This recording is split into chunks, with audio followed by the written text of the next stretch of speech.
Yes. What's good, everybody? Welcome back to Veterans Minimum at the Lamb Shows. You can find me. My guy is here.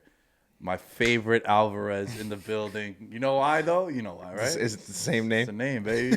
My guy, Nick Alvarez, Twin Talk Yanks in the building. We're going to talk some baseball. What's good, bro? What's going on, baby? And what's going on, everybody listening? Same stuff, man. Grinding, working. I'm loving this place. Loving what you're doing here. Thank you. And I love talking baseball. So, Yo, I love talking baseball with you and your brother the most of anyone. Is it because we're the Yankee fans and you're the Met fans, and sometimes we we butt heads. But in like the good sports debating way, which is good. Yeah. You guys don't rub it in my face that you guys have fucking 27 championships. Yeah, you know? and but you constantly say DeGrom is the best pitcher in New York, which we can argue. I think he's the best pitcher in baseball, and I don't even think it's close. I agree in a sense. Mm-hmm. He's got awesome stuff, but you can really argue either way, and you know which way I'm going to argue. Well, my favorite thing about the Cole and DeGrom debate amongst New York fans is that, I mean, they're clearly like the top 5-6 pitchers in baseball, if not even higher, right? Yeah. But what's funny is, for once, the Mets actually did something smart where they paid DeGrom before Cole did, because based on the accolades, they would have had to dish out. They would have like close to 400 M. You're right. So they paid him before Cole, and then now he's on. Look, he's still making money. Yeah.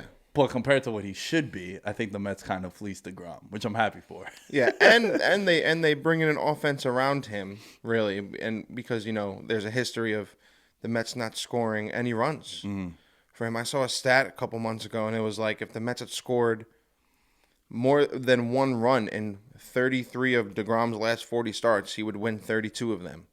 He'd have like 32 wins, and he clearly, he doesn't get the win mark, and he's really been kind of revolutionary in the discussion about how wins and losses don't really, what effect does it have to the greatness of a pitcher? Well, I think that all started that year that King Felix won that Cy Young, and I think he was like 13-12, or he was 500. Yeah, but he had like a sub 2.2 ERA, and his numbers were crazy and very similar to where he's losing all these games where he'll go 8 innings and give up 1 hit. Yeah. But with DeGrom, no decisions was the word I was looking for. DeGrom goes like 7-7 with like or like 7-3 with like a 1.51, and it's just dominance, like complete dominance. And when he won the Cy Young too, a lot of what he had like 11. I think he won 10-10 that year, or something like that. But it was really the emphasis. He started that conversation again around how, let's not look at wins and losses. Let's look at how dominant this guy has been, throughout the whole year. Listen, I love watching DeGrom pitch. I do. But I'm a biased Yankee fan. I got to go Garrett Cole. I have to. Yeah. Have you noticed my color scheme and you're wearing your Yankees suit? I even got a custom. Well, this is a Knicks, Mets. We're not going to say Islanders VM hat. Got a little custom. But that's fire. So this preview show, it's going to be a little bit different. We're not really going to break down every single team. We are going to run through some of the divisions, but I got general just talking points for each division. Okay. Because I really want to cater it to 2 different audiences here. You being the more knowledgeable baseball fan, and you kind of like not missing an at-bat, where me, I'm very invested in the Mets, and a lot of it has to do with what my expectations are and also what the sports books are saying. Right now the Mets have the 3rd best odds behind the Padres and the Dodgers to win the NL. To win the NL. So that's telling me that they are favored to win their division. Tough division, like we were talking about before we started recording. Tough division. But when the Mets are expected to be good, I'm more invested. Like in the 2014 to 2016 era of the Mets, I was like knee deep. Yeah. And then the years after, it's like all the fuckery that goes on, typical Mets shit, right? So the thing with the Mets, right? Tell me and tell the people listening, Lindor coming over, right? Okay. I feel like Lindor is one of the 5 to 8 baseball players that even the general sports fan that don't really fuck with baseball knows about. Yeah. He's very marketable. Yep. Mr. Smiley, Mr. Smile, right? Yep. He comes over. How big of an acquisition is that for the Mets? I think it was game-changing for the Mets. Like, extremely game-changing. One, because Ahmed Rosario was touted as, like, huge Mets prospect, and he never really blossomed to be that. So they were definitely looking for a shortstop. Bringing in Lindor is huge because he's a smiley guy, but it wasn't really only that. Obviously, we know what kind of talent he has on the field. He's dominant, and he's a switch hitter. Huge. I love switch hitters. But everyone talks about Lindor. They talk about how he thrives in the spotlight, and there's not many players in the league that can do that. Whether it's New York, L.A., Chicago, teams look for guys like that, like especially big market teams. The Mets land him, and so far he's been doing an excellent job. And it seems like when the pressure's on, he loves it even more. And he's going to make everyone else around him. It was you can argue it was the most important signing for the Mets in the last decade. You can argue that. I mean, even over signing DeGrom, right? Because DeGrom is a staple. But also DeGrom is homegrown. Yes. So from a free agent perspective, like we were making fun of like Jay Bruce. Yes. Right. And you want to hear a crazy take? And before this, it was Yoenis Cespedes. It was your biggest free agent signing since maybe Yoenis Cespedes, I would say. Yeah. Because Cespedes bought the Mets to the World Series, essentially. You get him at the trade deadline. He goes off that summer, brings in, then he hits the home runs everywhere in the playoffs. I think it's the biggest signing since then. I hope, and I know we're gonna talk about the numbers a little bit, but they're gonna have to lock him up. And a guy I think is that important. You got to do it soon. Well, there's one good thing about the Mets, and it's this new owner. Yeah, Uncle Steve, baby. Stevie Paychecks, baby. Stevie Paychecks, dude. So listen to this. I didn't know all this, but the Mets now are the richest team in the league, from what the owner has. Yeah. Who would have fucking thought that? Yeah. Who would have thought that 3 years ago you would have said that? You'd be like, yo, you're crazy. Yeah, you're wild, bro. Don't bring that shit over here. So they're the richest team in the league, and he got bread, and he also seems to be. I compared him to Mark Cuban. Like Mark Cuban loves the Mavericks. He's a fan that is owning the team. Yes, and that's huge. So check this out, bro. He's the richest owner in baseball, like net worth. The second richest is the Rogers Group, who owns the Blue Jays. The difference between Cohen and the Rogers Group is $6 billion. My goodness. Wow. Cohen is twice as rich. That gap is twice as rich that he could surpass 27 of the 30 teams in baseball. Wow. Besides, no, because the Yankees are... The Yankees take up like the majority of that. So you're talking about besides the Yankees, Mets, and Blue Jays? Yes. Wow. Yeah. My goodness. So basically, well, that's a great thing. So basically, you could be like, "Yo, who's a free agent next? What's up? Here's $400 million." And it'd here's be like your test. just a slap on the wrist. So here's your test. Test number 1, Francisco Lindor. Test number 2, Michael Conforto. Test number 3, what's going on with the bullpen? Like we were speaking about before, Betances doesn't look great at all. They bring in Trevor May. Diaz, what are you going to get out of Diaz? So test number 1 is Francisco Lindor. Test number 2 is Conforto. Conforto said there's been no talks yet about any contracts.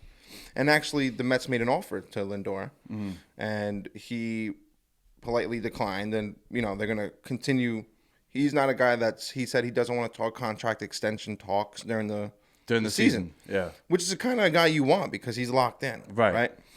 So, and also when you're a guy like that in any sport, you're gonna get paid anyway. Oh, I mean, look. So it's not a guy who just had a career year and it's like, yo, let me strike while the iron's hot. I know that I've been balling all these years. Where I think do you think he's gonna stay with the Mets?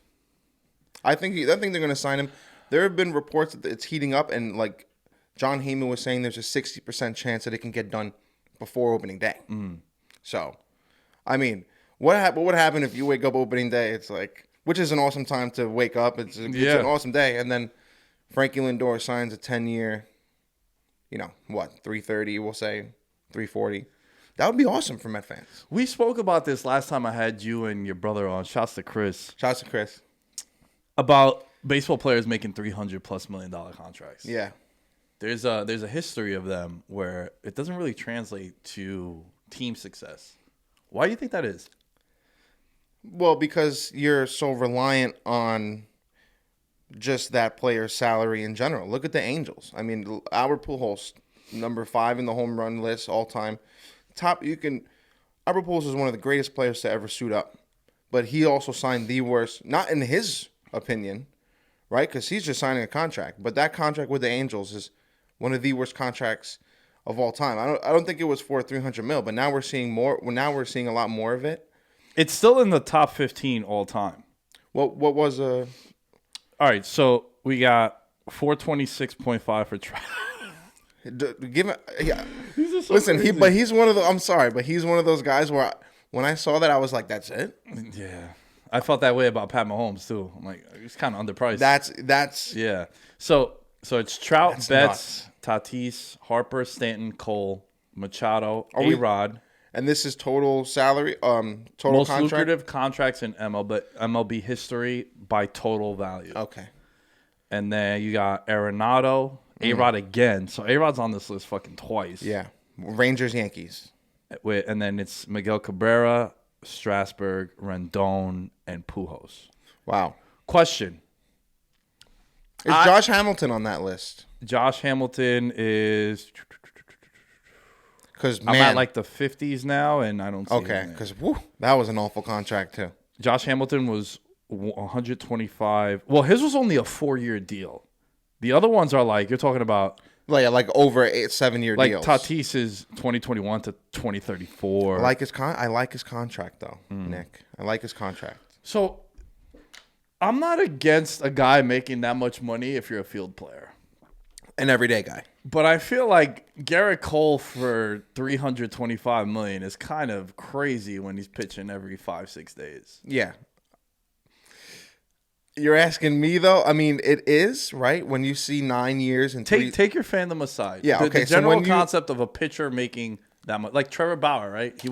He got how much this offseason? He got, 4 years, 160 mil or something like that. He gets 41 this year.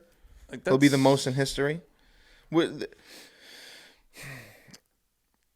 I think it's with the big. You're only going to see those with the big market teams, especially with pitchers, because they can it's kind of a luxury to be able to do that. That's a good point. Because the names that you see on this list, it's big market guys that like it's Kershaw.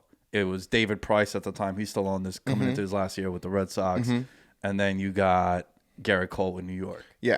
So what I think with the Garrett Cole thing, what was big was the Yankees weren't just looking for the best pitcher. He was the best pitcher on the market, obviously, at the time. But they were looking for their future because they didn't have that guy since CeCe came in 2009 that they took and in their prime and was an ace. They had Tanaka, but we didn't really. I'm sorry, the Yankees. Because I'm trying to remove myself from the No. I'm all for saying we. I say we. No, I say it all the time. But in the for I'm one of those morons right now that like I change my outfit at halftime when the Giants. And are you know what I losing. hate? I hate when people say to me. I hate when people say to me like, "Why do you say we?" Like they don't care about you. It's like, bro, like this is more than just like sports have been more than just like It's just so many things, family thing, memories, all that stuff. So like. Yes, like I am a part of the Yankees. I'm sorry. Mm-hmm. No, I'm with you. You're not. No, yeah, you know exactly what I'm talking about. But yeah, I mean, we're gonna see Garrett Cole is. They were looking for that guy since CeCe, and they got it, and that's the big reason why they paid him the big money. They needed to pay him, and he kind of lucked out too. He used his last year and a half. Especially killing the Yankees a bunch of times. The Yankees had to get him. There was no one else on the market. And did they overpay a little bit? I don't know. 9 years, 324. We'll see. I mean, he pitched well in the postseason for the Yankees. You got to get a full season out of him now. I think it was big for them needing to get him to spend that money. I also think that when it comes to free agents, you see it a lot of times when guys in the NFL, when they leave one team and go to another team, you're always going to overpay for a free agent. You just have to get him drawn away from that team. Exactly. And also with the Yankees, which is really interesting, you're right. The Astros were daddy for like 3-4 years. Yeah. So not only do you steal him from a contender. You steal them from the team that stopped you from winning, so you weaken them also. Yes. The Yankees needed to get over that hump, which was not only the Astros, but it was getting an ace pitcher that we can have for 1, 4, and 7. Yankees didn't have that. They had Severino, but he was, hurt and he was up and down. Tanaka, he pitched well, but the Yankees needed that guy, and now they have him for the next eight seasons now, or 8. And I don't know how they're going to structure that, but they have him for 8 seasons. The guy where they can breathe and say, okay, because they're thinking postseason 24/7. Yeah. So that's what they got him. It's He's their game one starter. With the Yankee fan, your expectations changes everything for fandom. Yeah. Where if you guys don't win a World Series, you're disappointed with 103 wins ALCS. Oh, last season was a bust. Yeah. Bust. It's unbelievable, right? You say that to a Pirates fan, like, you're going to win 103 and you're going to make the NLCS. They're going to be like, yes. What's even worse, right, is how the Yankees have made it to the playoffs the last 4 seasons and gotten pretty far. They could have won it. In 2017, we were like 2 pitches away from potentially going to the World Series. You never know what can happen. As far as how crazy is that? Like, as far as things you hate, where are the Astros on your they're list? up there. They're up there they're over the Red Sox. Really? They are. Wow. Because why is that? Is it a generational thing? Because yes. Our generation, if you're a Yankee fan, you've been scarred more by the Astros than you have the Red Sox. Well, yeah. I mean, I grew up watching the Yankees-Red Sox rivalries, 2004, that disaster. I remember that fully. But I wish Twitter was around for that. Oh my God, we would have fought probably. Oh, we would have fought. It would have got deep. Oh man, that would have been nuts. No, seriously, that would have been nuts. Thank God. That's my number 1 draft pick for things I wish social media was around for. Yeah. Or what about for because Austin and Rock? Yeah. Even for Austin and Rock. Yeah. That would have been nuts. That would have been wild. But from a sports perspective, because Yankee fans, you guys would have been on your high horse. Yeah. And then just to see the collapse would have been. Yeah, no, it was bad. But I'm kind of getting a little horny right now just saying this. You have to think about what the Astros did to not just the Yankees, but the game of baseball. Really, they fucked the Yankees. And I can curse, right? Yeah. Okay. I got the E on the podcast. Okay, good. They fucked the Yankees. They fucked Aaron Judge. And it was just awful for the game. The way that they went about it was really bad too. But I mostly hated them because of how good they were. And that's why I hated the Patriots, right? That's why I hated the Red Sox. That's why I hated the Spurs for 16 years. I'm not even a basketball fan. I don't like the Spurs. Yeah. Because they're just so good. So it had a lot to do with that. They're over there. Yeah, they're over the Red Sox. Because the Red Sox we've been killing them. I mean, they beat us in 2018 in the playoffs. Mm-hmm. So it kind of flip-flopped them. But it goes back and forth. Fuck the Red Sox and the Astros. It's weird because when you're as a Giants fan, I talk about this a lot. How the team that I'm 30. If you're in my generation, if you're 26 to 34, you gotta hate the Eagles more than you hate Dallas and Washington. Just because that's the team that's really prevented you from getting over the hump more than any other team. Yep. Whether it's it's a Week 16 game, you win and you're in the playoffs, and then they lose, kind of shit like that. And it's been for the Yankees. It's been the Astros. And it's been the Red Sox. But for me, the Altuve home run over the top. Over the top. I'll never go through those 10 minutes of what I went through when DJ LeMahieu tied the game and then Altuve had to walk off. I will never experience that swing of emotions. You can inject anything into me. And I'm serious. I will never experience those 10 minutes again.